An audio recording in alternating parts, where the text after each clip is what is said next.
हम लोग गोपी गीत से पढ़ रहे हैं और ये 9वां दिन है, श्लोक क्रमांक 6। तो आपने पिछले श्लोक में सुना था कि गोपियां चाह रही हैं कि भगवान उनके सिर पे अपने हस्तकमल को अर्पित करें। तो मान लो भगवान कहें ठीक है हस्तकमल को अर्पित करके चला जाता हूँ, तो कहते नहीं नहीं वो नहीं, और भी वो चाहती हैं। और यहाँ चाहती हैं कि अपने सुंदर भगवान अपने सुंदर मुख को भी दर्शन कराएं। व्रज जनार्तिहन वीरयोषिता निज जना स्मय ध्वंसना स्मिता। व्रज जनार्तिहन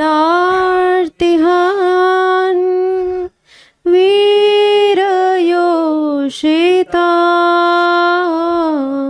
निज जना स्मय ध्वंसना स्मिता। भज सखे भवत् किंकरी स्मनो जलरुहाननम चारुदर्शय। भज सखे भवत् किंकरी स्मनो जलरुहाननम चारुदर्शय। व्रज जनार्तिहन वीरयोषितां निज जना स्मय ध्वंसना स्मिता। व्रज जनार्तिहन वीरयोषितां निज जना स्मय ध्वंसना स्मिता। भज सखे भवत् किंकरी स्मनो जलरुहाननम चारुदर्शय। भज सखे भवत् किंकरी स्मनो जलरुहाननम चारुदर्शय।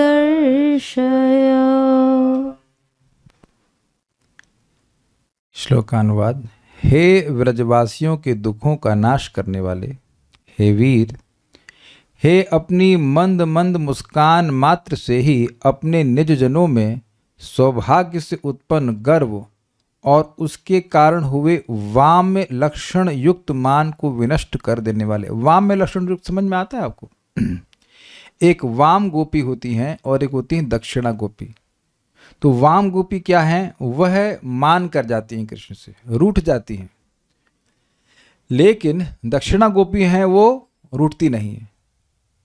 वो वाम गोपी अंदर से प्रेम करती हैं और बाहर से गुस्सा दिखाएंगी, और दक्षिणा अंदर से गुस्सा होंगी तो भी बाहर से प्रेम दिखाएंगे। तो चंद्रावली जो है वो उनका सारा जो ग्रुप है वो दक्षिण भाव वाला है, और श्रीमती राधा रानी का जो लीडिंग श्रीमती राधा वो जो है वो एटलीस्ट राधा रानी के बारे में जानते हैं वाम स्वभाव की हैं। ऐसे यहाँ पे भी गुस्सा हो गई हैं लोग।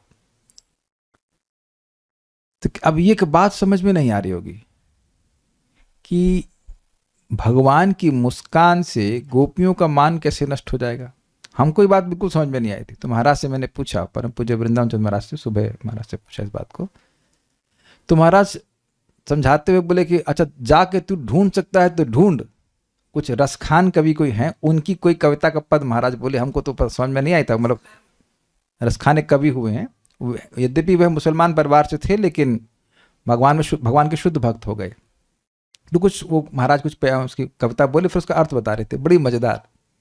कहते गोपी कहती कृष्ण अपने बांसुरी के वाद से हमें कान, हमारे कान में जाता है उनका वाद, तो हमें खींच लेते हैं, तो उसका तो हम तोड़ ले लिए हैं कि कान बंद कर लेंगे।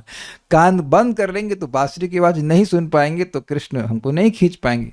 लेकिन कृष्ण अगर सामने आकर मुस्करा दें, तब हम कंट्रोल से बाहर हो जाएं, तो हमको आप मतलब कोई दोष मत देना। अर्थात श्री कृष्ण का जो मुस्कुराहट है उसको देखकर गोपियां अपना मतलब धैर्य धारण नहीं कर पाती हैं। तो कोई गोपी अगर भगवान कृष्ण से गुस्सा हो गई, मतलब एक्सटर्नली मान कर गई, तो अब भगवान आ करके अपना सुंदर मुख दिखा दें और उसकी सुंदर मुस्कान को वो देख लें, तो अब वह अपना गुस्सा नहीं रोक पाएंगे, गुस्सा मतलब धारण नहीं कर पाएंगे, ये अर्थ है।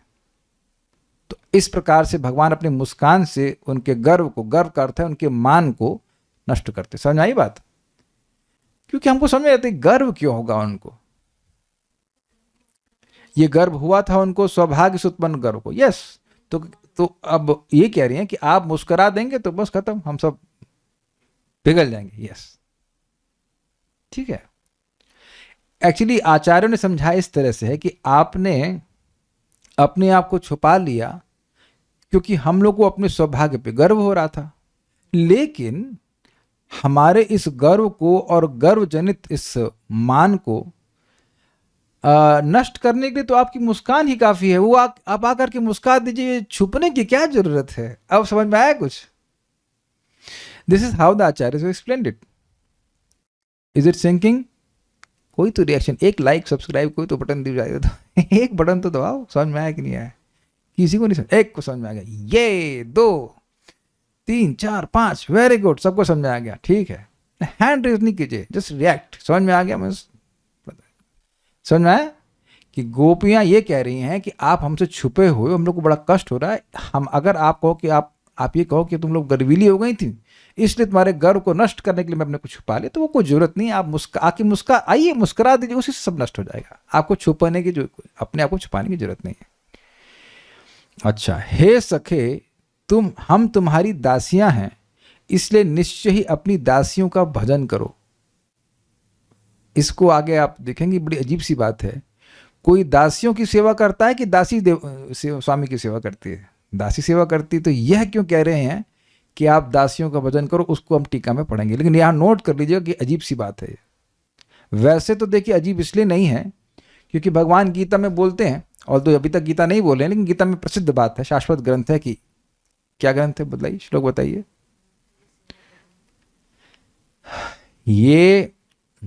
ये यथा माम प्रपद्यन्ते ताम तथैव भजाम्यहम्। तो ऐसा नहीं है कि भगवान अपने भक्तों का भजन नहीं करते। जो भगवान को जैसे भजता है वैसे ही भगवान भी उसको भजते हैं। तो इसलिए कोई नई बात नहीं, लेकिन फिर भी अजीब सी बात लगती है कि दास की सेवा तो स्वामी नहीं करता है। तो ऐसा क्यों कह रहे हैं कि हम आपकी दासी हैं और हमारा भजन कीजिए? लेकिन मान लीजिए भगवान पूछे कि क्या भजन चाहती हो, क्या चाहती हो, हम क्या करें? तो कह रहे हैं हम अबला गोपियों को एक बार अपने मनोहर मुख कमल का दर्शन कराकर सुखी करो, ये बोल रहे हैं। ठीक है। व्रज जनार्ति हन, व्रजवासियों के दुख को दूर करने वाले। आरती मतलब दुख और हन मतलब नष्ट करने वाले। वीर शिरोमणि श्याम सुंदर स्मित, आपकी मधुर मुस्कान ही निज जन अपनी भक्त योषिताम, हम गोपियों के स्मय यानी गर्व को ध्वंसना नष्ट कर देने वाली है। सखे, हे सखा, भवत किंकरी स्म, हम तो आपकी दासी हैं।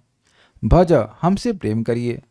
अब कहेंगे भज मतलब सेवा, सेवा मतलब प्रेम, प्रेम मतलब सेवा, ये तो समझते हैं। जिससे प्रेम करते हैं उसकी सेवा करते हैं, जिससे सेवा करते हैं वो प्रेम का लक्षण है। इसी नो मतलब न, हमको जल रूह कमल के समान चारु आननम, अपने सुंदर मुख का दर्शे अर्थात दर्शन कराएं।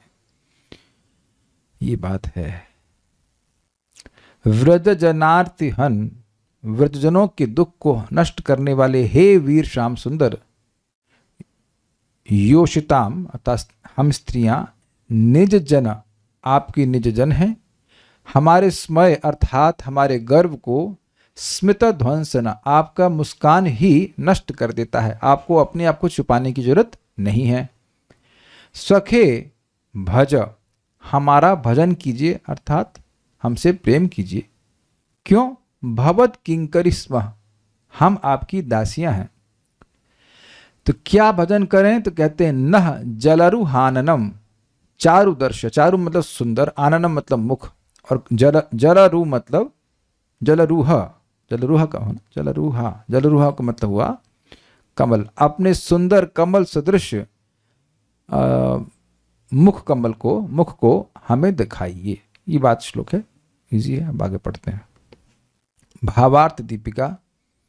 हे ब्रजवासियों के दुखों को नाश करने वाले, हे वीर, हे निजजनों अर्थात अपने प्रेमी जनों के गर्व को मंद मंद मुस्कान से ही नाश कर देने वाले, हे सखे हम तुम्हारी दासियां हैं, अतएव निश्चित रूप में हमारा भजन करो अर्थात हमें आश्रय दो।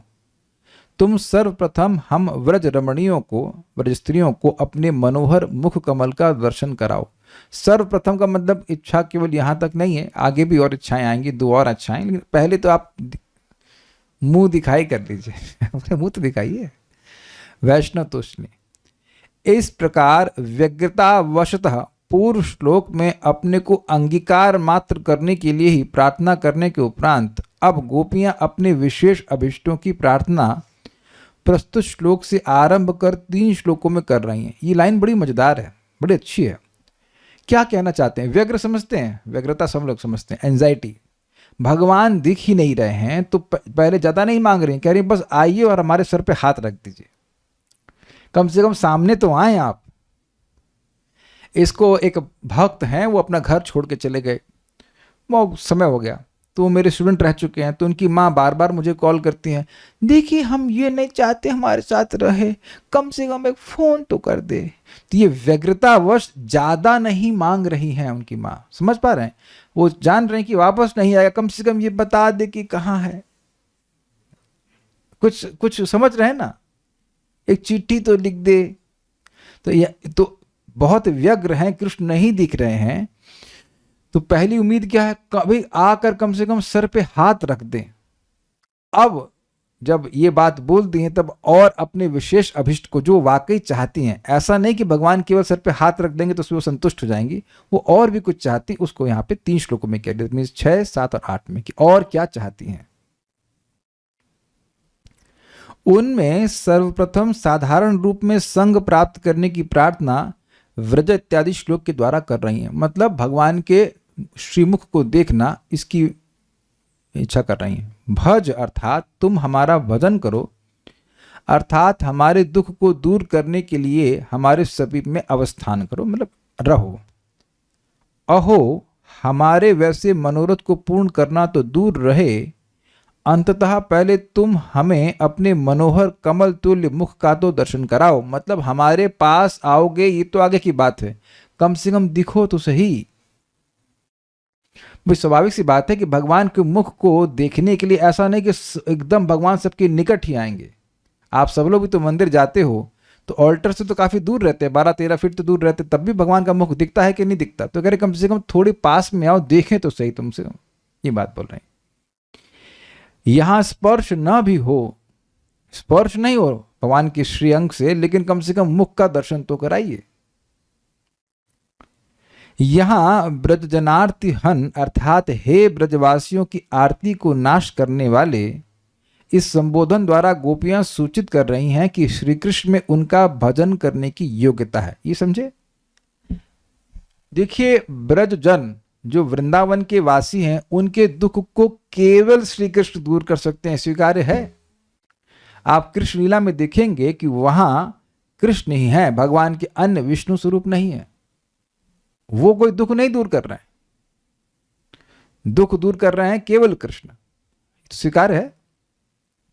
तो ये कह रही हैं कि आप सभी ब्रजवासियों के दुख को दूर करते हो, अर्थात आप में ये सामर्थ्य है कि ब्रजवासियों के दुख को दूर करें। तो क्या हम ब्रजवासी नहीं हैं? हमारा दुख यह है कि हम आपको नहीं देख पा रही हैं, तो इसलिए इसको तो दूर करने में कोई कठिनाई आपको नहीं है। इजी, ठीक है। अर्थात हे सखे, तुम जब ब्रजवासियों के दुखों का नाश करने में समर्थ हो, तब हमारा भी भजन करने में अर्थात हमारे विरह जनित दुख को दूर करने में अवश्य समर्थ हो। इजी है, व्रजनार्तिहन। इसी कारण से ही हम तुम्हें व्रज जनार्तिहन कहकर संबोधन कर रही हैं। क्लियर? अतः अपने इस नाम को सार्थक करने के लिए तो हमारा भजन करो, अन्यथा हमारी अंतिम दशा यानी मृत्यु उपस्थित होने पर तुम्हारा व्रज जनार्तिहन अर्थात व्रज जनों के दुखों को दूर करने वाले जो नाम है उसकी असिद्धि होगी, अर्थात फिर कोई भी तुम्हें व्रज जनों के दुखों को दूर करने वाला नहीं कहेगा। भाई बड़ी इंटेलिजेंट बात है। Ladies are very intelligent. ये ब्लैकमेल कर रही हैं भगवान को। देखो, आपका नाम ब्रज जनार्तिहन है, हम आपके बिना मर जाएंगी। जब कोई मर गया तो कितना दुख होगा उस व्यक्ति को। जो व्यक्ति बहुत दुख में होगा तब ना वो मरेगा। ऐसा तो है नहीं कि हल्का सा मतलब जुकाम हो गया मर जाता, ऐसा नहीं मरता है। बहुत कष्ट, यानी कि देखो भगवान वहीं रहे। हल्ला ये होगा कि भगवान ब्रज में ही रहे और इनकी इतनी गोपियां मर गई और कुछ नहीं कर पाए, उनके दुखों की निवृत्ति नहीं, तुम्हारी कितनी बदनामी हो जाएगी। इसलिए हमको बचा लो, इसलिए भजन करो। Got it? आप इस तरह की बात अन्यत्र भी सुनते हैं कि हे चैतन्य महाप्रभु, आपका नाम पतित पावन है। अगर आपने मेरा उद्धार नहीं किया तो फिर आपका नाम पतित पावन कैसे रह जाएगा? मैं बहुत पतित हूं, फिर आपको कोई पतित पावन कहेगा नहीं, इसलिए हमारा उद्धार कर दीजिए। ऐसा ही जगाई मधाई के बारे में जब चैतन्य महाप्रभु ने सुना कि इन्होंने नित्यानंद प्रभु और हरिदास ठाकुर जी को परेशान किया था, पहले जब ये लोग गए थे तो उनको दौड़ाया था। खूब देर उनको दौड़ाया और ये भी दौड़े। तो जाकर जब चैतन्य महाप्रभु को बताए तो कहते हैं, महाप्रभु कहते हैं, अरे मैं इनको काट डालूंगा, ये काट डालूंगा, वो काट डालूंगा। तो नित्यानंद प्रभु कहते हैं, अगर आप वाकई दमदार हैं तो उनको हमारे संग ला करके नचाइए। I am just paraphrasing, but he says that कि अगर आप में वाकई शक्ति है तो ये काटने पीटने की बात छोड़ दीजिए। आप ये काट दूंगा, वो काट दूंगा, ये नहीं, आप उनका उद्धार कीजिए, तब हम जानेंगे आपको। बहुत स्टाइल से कई बार भक्तों ने कहा ऐसा कि अगर आप पतित पावन के रूप में प्रसिद्ध होना चाहते हैं तो हमारा उद्धार कीजिए, क्योंकि हम बहुत पतित, सबसे अधिक पतित हम हैं। नहीं तो कोई पतित आपको नहीं बोलेगा, पतित पावन नहीं कहेगा आपको। तो उसी तरह से गोपियां कह रही कि आप व्रज जनार्तिहन के रूप में प्रसिद्ध हैं, हमारे दुख को आप दूर न कर पाए, हम सब मर जाएंगे, तो फिर कोई आपको ये नाम से नहीं पुकारेगा। सबको समझ में आ गया? तो व्रज जनार्तिहन का लिंक भज से है। काहे भज करें, भजन करें आपका, हमारी कोई योग्यता नहीं है, लेकिन हम लोग व्रजजन हैं और व्रज के निवासी हैं और आपका नाम खराब हो जाएगा, इसलिए भजन कीजिए। ठीक है। अब वीर क्यों कह रही हैं? हे वीर, इस संबोधन से श्री कृष्ण का अदेय वस्तु को भी दान करने का तात्पर्य सूचित हो रहा है। तात्पर्य पहुंच गया। दान करने का सामर्थ्य सूचित हो रहा है। तात्पर्य यह है कि जो वस्तु अदेय अर्थात अयोग्य पात्र को देने योग्य नहीं है, उसे भी तुम दान करने में समर्थ हो, अर्थात हमारे द्वारा प्रार्थित अभिष्ट के अदेय होने पर भी उसे पूर्ण करने में समर्थ हो। ये कुछ समझ में आया? देखिए, कभी कभी व्यक्ति दान देता है तो बहुत डरता है, अरे तो बहुत दे दिया भाई, या अयोग्य व्यक्ति को दे दिया, अरे उससे नुकसान हो जाएगा हमारा। तो जो व्यक्ति डर रहा है उसको वीर कहेंगे? नहीं कहेंगे। तो कहने कि हम जान रहे हैं कि आपका जो मुख कमल है उसका दर्शन कराना हमारे सामने योग्य नहीं है, हम लोग योग्य नहीं है, लेकिन क्योंकि आप वीर हैं इसलिए आपको डर नहीं लग रहा है। आपको क्या डर है इस बात का? आप निडर हैं, आप वीर हैं, इसलिए आप हम अयोग्य व्यक्तियों को भी, हम अयोग्य गोपियों को भी अपने मुख कमल का दर्शन करा सकते हैं। आपको कोई डर नहीं है, इसलिए वीर संबोधित कर रहे हैं। समझ में आ गया? ठीक। यदि श्री कृष्ण कहें कि यमुना पुलिन में मेरे संग रूप मिलन रस में मत होकर सौभाग्य गर्भ वशतः तुम सब आत्महारा हो गई थी, यानी आत्म विवेक खो दी थी, तुम लोग बहुत दिमाग में चढ़ गया था, कहना चाहिए। तुम्हारे उस दोष के कारण तुम्हें दंड देने के लिए ही मैं दर्शन नहीं दे रहा हूं। ये समझ में आया कि तुम लोगों के मन में बहुत गर्व हो गया था, इसलिए हम तुम्हारे सामने नहीं प्रकट हो रहे हैं। ऐसी आशंका कर गोपियां कह रही हैं, निज जना स्मया ध्वंसना स्मिता। स्मया मतलब गर्व, और स्मितम मतलब मुस्कान। तो भगवान का जो मुस्कान है वह उनके निज जन अर्थात गोपियों के स्मय यानी गर्व को ध्वंस कर देता है। हे निजजनों के मान को नाश करने वाले, जिन्हें तुमने अपनी निज प्रियाओं के रूप में ग्रहण किया है, यदि किसी समय तुम्हारी अत्यधिक प्रीति की प्राप्ति हेतु, क्योंकि तुमसे अत्यधिक प्रीति प्राप्त हुई उस कारण से उनमें मान या गर्व आदि उदय भी होता है, उस समय तुम्हारी मंद मंद मधुर मुस्कान मात्र के द्वारा ही उन प्रियाओं का मान और गर्व आदि दूर हो जाता है। अतः तब उसका खंडन करने के लिए और दर्शन रूपी दंड विधान की क्या आवश्यकता है। ये भी समझ में आता है कि नहीं? कभी कभी बच्चे बस डांट से ही समझ जाते, तो पीटने की क्या जरूरत है?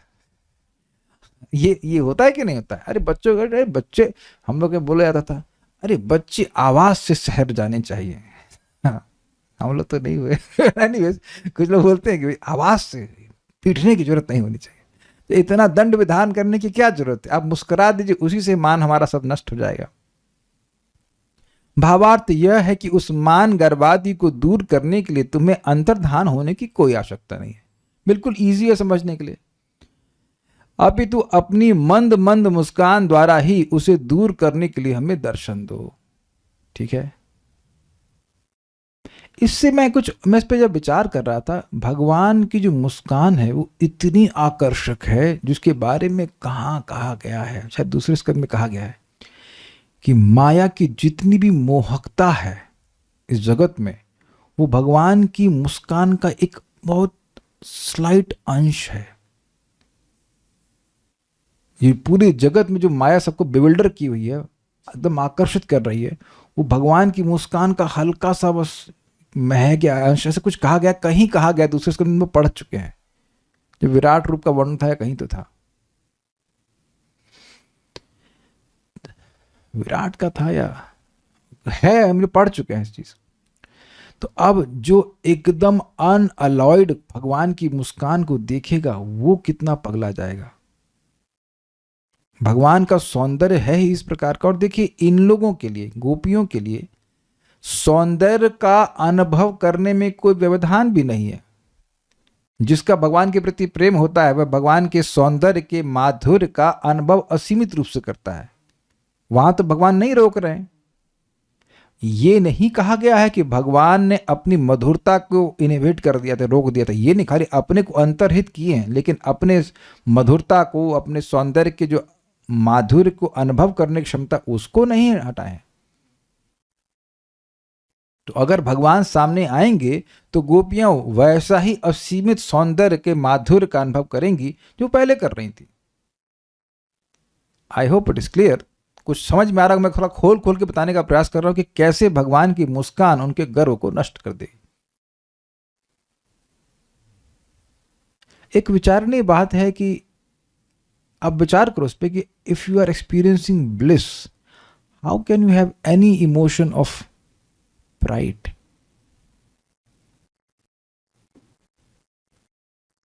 आप बताओ, विचार करो इस बात पे कि एक आनंद एक इमोशन है कि नहीं, एक्सपीरियंस है कि नहीं, और ओवरवेलमिंग आनंद है, तो उसमें व्यक्ति कैसे गर्व का अनुभव कर पाएगा? थोड़ा सा इंजीनियरिंग बुद्धि से विचार कीजिए इसमें। हम थोड़ी इंजीनियरिंग लगा रहे हैं, हमको यहाँ पे हम अटके थे, इसलिए हम बार बार सोच रहे हैं कि कैसे हो सकता है। जबकि आप अनुभव किए थोड़ा थोड़ा कभी नाम जप में सुख मिलता है तो उस समय हृदय में गर्व नहीं होता है। थोड़ा सा हल्का सा भी अच्छा लगता है तो आप उस समय गर्वीले नहीं हो रहे होते। मैं कुछ ऐसे बोल ही रहा हूं या किसी ने कुछ अनुभव किया है? Rather you feel grateful, you those emotions are there. सुख का अनुभव जब होता है तो उसमें गर्व कहां से आ जाएगा? तो इस प्रकार से वो कह रही हैं, ये मेरे अभी तक मैं समझ पाया हूं जितना, कि भगवान की मुस्कान इतना सुखकर है कि वो मान कोई कर ही नहीं सकता है। आप ये बताओ कि आप भूखे हैं और कोई बहुत अच्छा प्रसाद खिला दे तो उससे आप गुस्सा हो जाएंगे? आप पहले ये बता दो, गुस्सा हो सकते हो आप उससे? तो भगवान का जो मुस्कान है वो इतना बड़ा पारितोषिक, इतना बड़ा उपहार है कि उसको प्राप्त करके उनसे कैसे कोई व्यक्ति गुस्सा हो सकता है? It is extremely pleasing. हमने तो केवल थ्योरी है, गोपियों के लिए वो एक्सपीरियंस है। पता नहीं आप बात समझ रहे हैं कि नहीं, लेकिन शायद समझ ही रहे हो। इसके द्वारा श्री कृष्ण की मंद मंद मुस्कान रूप सुधा की परम मनोहरता भी सूचित हुई। यही तो मैं समझा रहा था, मन को हरने वाली शक्ति को मनोहरता कहा जाएगा। अच्छा, ये गर्व आदि कहाँ उत्पन्न होता है? मन में होता है कि नहीं? और मन ही खींच लिया तब कुर्सी पे बैठे हो, कुर्सी खींच ली तो कहाँ बैठोगे? तो अब मन ही खींच गया है किसी की मुस्कान से, तो गर्व कैसे होगा? एक और बात विचार कीजिए, if you are damn attach to some person, how can you be proud in front of him? मैं समझा पाया? अगर किसी भक्त के प्रति आप बहुत आसक्त हैं तो उनके सामने कभी गर्व आया है? अपने गुरु महाराज के सामने कभी गर्व आया? We are attached to sadhus also. आप देखेंगे कि जब हम किसी भक्त से आसक्त होते हैं, आसक्त से इन द सेंस कथा के द्वारा या कीर्तन के द्वारा, we feel very humble at least in front of them, at least in front of them, because they have given us something which is not in our capacity to generate. मैं इस बात को थोड़ा सा डीपली समझना चाह रहा था, इसलिए मैं एक्सप्लेन करने का प्रयास कर रहा हूं कि ये क्या हो रहा है। भगवान की मुस्कान इतनी मादक है, इतनी आनंदमय है कि उसका अनुभव करके गोपियों का मान समाप्त हो ही जाता है, उतनी मनोहर है। तो ये बातें आप बोल रहे हैं कि मुस्कान जो है वो अमृत समान है। अमृत, अमृत का मतलब अत्यंत मधुरता से युक्त, अत्यंत टेस्टफुल, आनंदमय, इसलिए कह रहे हैं। इस पॉइंट को मैं जब पढ़ रहा था तो मुझे लगा था फिर कुछ विचार करना चाहिए कि कैसे गर्व नष्ट कर देते हैं। इसलिए मंद मंद मुस्कान से युक्त उस मुखारविंद का अवश्य ही दर्शन कराना हमारे लिए अपेक्षणीय अर्थात वांछनीय यही भाव है। हम यही चाहते हैं कि आप अपनी मंद मुस्कान का दर्शन कराइए। हे सखे, इस संबोधन के द्वारा भजन का प्रकार विशेष अर्थात अंग संग आदि सूचित हुआ है। मतलब अब हमारे मित्र हैं तो अपना हाथ हमारे सर पर रखिए, हमको स्पर्श कीजिए, ये कह रही हैं। अथवा यदि हट के कारण इस समय तुम हमारा भजन नहीं करोगे तो बाद में हमारी दुर्दशा देखकर तुम्हें भी निश्चित रूप में दुख की प्राप्ति होगी, क्योंकि परस्पर में सख्य भाव रहने के कारण समान वेदना का ही अनुभव हुआ करता है। ये समझे? हे सखे कहने का मतलब है कि हम आपके सखा हैं, अब आप हमारे सामने नहीं आओगे, हम लोग मर जाएंगे। तो अपने मित्र को मरा हुआ देख करके आपको दुख नहीं होगा, इसलिए सामने आ जाइए। हमें अपने दुख की चिंता नहीं है, हम तो ये सोच रहे हैं कि आपको बहुत दुख होगा, हम लोग मर जाएंगे, तो इसलिए आप आ जाइए। अथवा इस समय हमारा भजन नहीं करने से तुम्हें विश्वासघातकता आदि का दोष लगेगा, यही भाव है। ये क्या देख रहे हैं, कहां कहां जा रहा है इक्वेशंस। अब इसका क्या मतलब है? आप हमारे सखा रहे हो ना, आपने बोला ना सखी हो, मित्र हो, इत्यादि इत्यादि। अब हम आज दुख में हैं, आपके बेरे में मर रहे हैं, और हम मर जाएं तो आप पर विश्वासघात लगेगा कि नहीं लगेगा? अरे जनरली लड़के बोलते हैं, गर्लफ्रेंड अगर उसको, I will take care of you always, ऐसा बोला जाता है, सब तरीके होते हैं मतलब वटएवर करने के लिए, सब चीज़ें बातें करने के लिए, मैं तुम्हारा हमेशा ध्यान रखूंगा, ये वो मान भी लेती हैं, ध्यान रखेंगे। तो अब जब सखा बोल रही हैं तो इसका मतलब है कि वह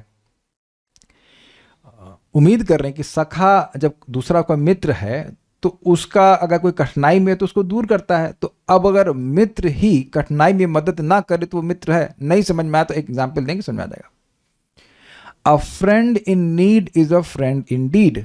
ये भी सुना नहीं? किसने नहीं सुना है? ये सबने सुना है। जो नीड में दोस्ती निभाए वही वास्तविक मित्र है। तो जब हमको आवश्यकता सबसे अधिक है, हमारे प्राण छूट रहे हैं, तब आप नहीं आए, हम लोग मर गए, और जबकि और लोगों को मालूम चलेगा बस ये केवल आ जाते और अपना चेहरा दिखा दे तो ये बच जाती, उतना भी नहीं किए, जबकि वहीं अवस्थित थे, तो निश्चित रूप से आप पर विश्वासघात का आरोप लगेगा। सबको समझ में आ गया कि क्या आरोप लगाया जा रहा है कृष्ण के ऊपर? इसलिए हे सखे आ जाइए आप। ओके, यह भाव है। भवद किंकरी स्मः, आपकी हम किंकरी हैं। तदंतर सभी अवस्थाओं में श्री कृष्ण के साथ सख्य भाव के योग्य होने पर भी गोपियां विरह और दैन के कारण अपने वचनों में धृष्टता की आशंका करते हुए कह रही हैं, हम तुम्हारी दासियां हैं। मतलब हे सखे बोल रही हैं, लेकिन उनको लगा कि ना ना ना, हमने तो बहुत धृष्टता कर दी। अब उनके मन में दैन उपस्थित हो रहा है, तो वह कह रही हैं कि हम तो आपकी दासियां हैं। योषिताम अर्थात हम अबला रमणियां तुम्हें ढूंढने के क्लेश से अत्यंत क्लांत होना चाहिए, क्लांत हो पड़ी हैं, थक गई हैं। तुम्हें ढूंढकर हम तुम्हारे मुख कमल का दर्शन करने का सामर्थ्य भी अब हम में नहीं है। तुम्हारे विरह रूपी दुख से हम इतनी जर्जरित हो गई हैं कि अब हम और अधिक देर तक जीवन धारण भी कर पाएंगे नहीं, हमें संदेह है। इसलिए तुम स्वयं ही कृपा कर हमें अपने दर्शन दो। अन्यान पदों की व्याख्या श्रीधर स्वामी पाद की व्याख्या के अनुसार ही है।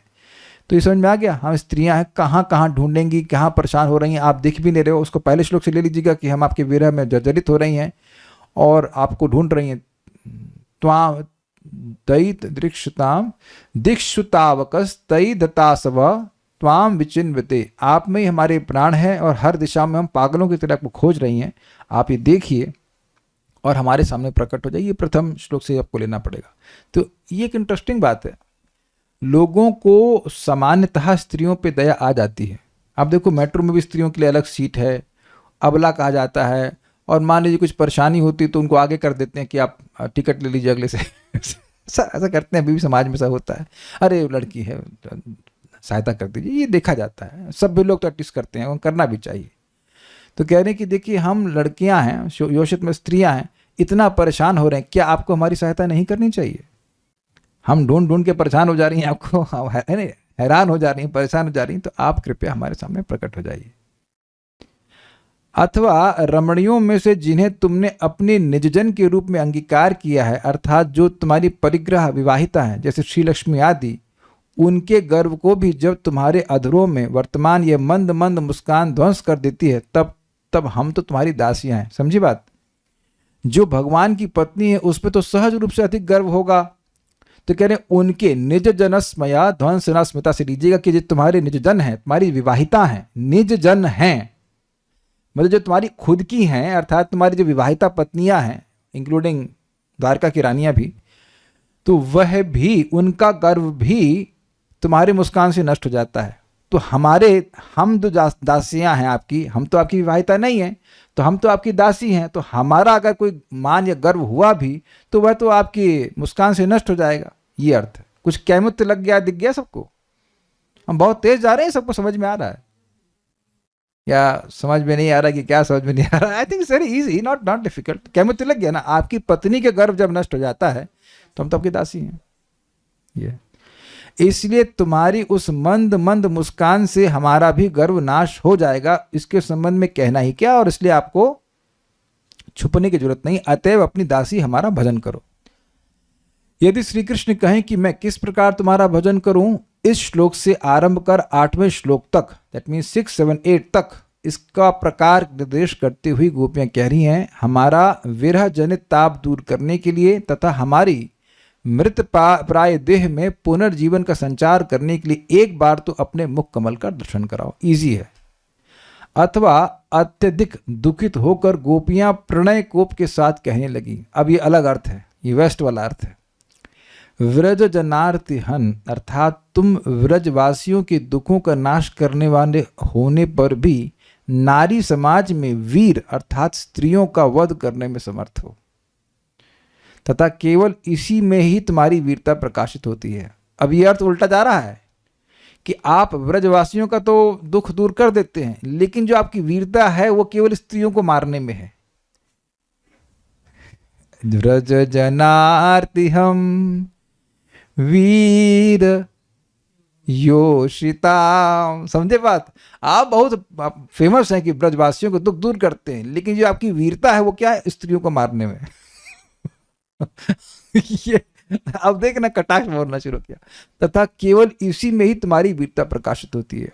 इसी कारण हम मृतप्राय हो गई हैं, तथा वास्तव में मत पाओगे, तुमने हमको मार डाला है अपने को नहीं दिखा करके। तथा वास्तव में तुम्हारी यह कपट मंद मंद मुस्कान निज जनों के सुख को नाश कर देने की एक छलना मात्र है। मतलब निज जन स्मया ध्वंस न स्मृता, तो यहाँ स्मय कर ले रहे हैं कि उनका जो सुख है उसको नष्ट करने वाली। अभी प्रश्न है, ये कैसे भाई? भगवान रासलीला में मुस्कुराए नहीं होंगे? मुस्कुराए, सब कुछ किया, उस मुस्कान का स्मरण गोपियां कर रही कि नहीं कर रही? तभी तो मांग रही कि दोबारा से अब दिखाइए मुस्कान वाला चेहरा। तो क्या नहीं कि मुस्का दिए और अब आप खींच लियो अपने आप को, तो सारा दुख दूर, सारा सुख दूर कर दिए, सारा सुख नष्ट कर दिए कि नहीं कर दिए? तो तुम्हारा जो मुस्कान है वह केवल छलावा है, वह धोखेबाजी है। एक बार दिखा दिया फिर खींच लिया आपने। हम इस बात को इंग्लिश की पोएम में पढ़े थे बहुत बचपन में, ला बेल दाम सॉन मर्सी, पढ़े हैं कोई? ये क्या है? फ्रेंच नाम है इसका, ला बेल, a beautiful lady without mercy. तो एक व्यक्ति था, वो कहीं गया, उसको एक अप्सरा उसके सामने आ गई, कुछ दिन रही, उसके बाद वो चली गई, वो पगला गया व्यक्ति। तो क्या वह अप्सरा उससे प्रेम करने आई थी? नहीं, केवल छलावा करने आई थी, उसको दुख देने के लिए आई थी। आप समझे बात?